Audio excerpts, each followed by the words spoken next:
अनेक निरपराध महिलांचं शोषण झालं. त्या सुद्धा या अशाच त्यांनी उभं केलेलं जे वलय होतं त्यामुळेच दुर्दैवानं त्यांचा बळी पडला केला शिर्डीमध्ये. म्हणून ते प्रकरण उघडकीस आलं. आता त्याच्यानंतर संपूर्ण माहिती आता समोर येते. चौकशी अधिकाऱ्यांच्या समोर आता बरीच माहिती येते.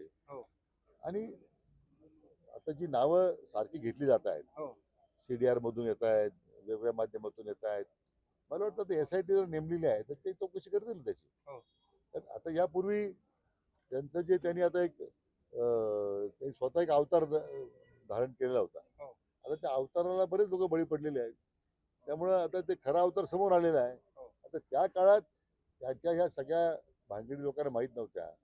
संपर्क आला असेल. मला वाटतं त्यासाठी त्या लोकांना दोष दिला पाहिजे असं मी म्हणत नाही. अनेक निरपराध महिलांचं शोषण झालं. त्या सुद्धा या अशाच त्यांनी उभं केलेलं जे वलय होतं त्यामुळेच दुर्दैवानं त्यांचा बळी पडला. आता SIT मध्ये हे सगळ्या चौकशी समोर येतील. आर्थिक व्यवहाराची जबाबदारी EDने घेतलेलीच आहे. आणि या सगळ्या CDRच्या माध्यमातून जे अंजली दवाने यांनी म्हटलेलं आहे ते सगळ्या बाबी मला वाटतं चौकशीमध्ये समोर येतीलच ना. त्याच्यात काय काय आता बरेच वडिलांचे नाव येत आहेत. आता अनेक लोक समारंभामध्ये त्यांच्यावर नाव आहेत.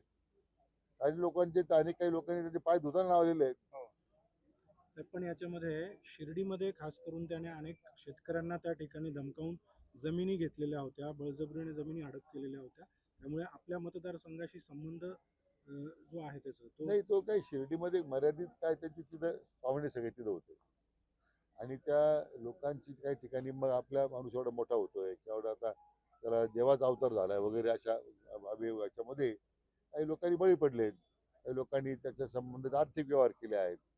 आता हे सगळे समोर पुढे यायला लागलेले आहे. आता हे आपल्याला आणि विज्ञान आपण त्याच्यामध्ये दैनंदिन लोकांच्या प्रपंचात काय चाललेलं हे पाहू शकत नाही.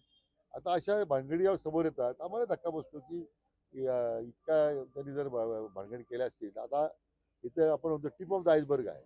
अजून काय काय समोर येईल माहित नाही. महाराष्ट्रातील सर्व बातम्यांचे विश्वासार्ह व्यासपीठ सकाळच्या सर्व सोशल मीडिया प्लॅटफॉर्मला लाईक, फॉलो आणि सबस्क्राईब करा. तसंच सर्व नोटिफिकेशनसाठी बेल आयकॉन प्रेस करायला विसरू नका.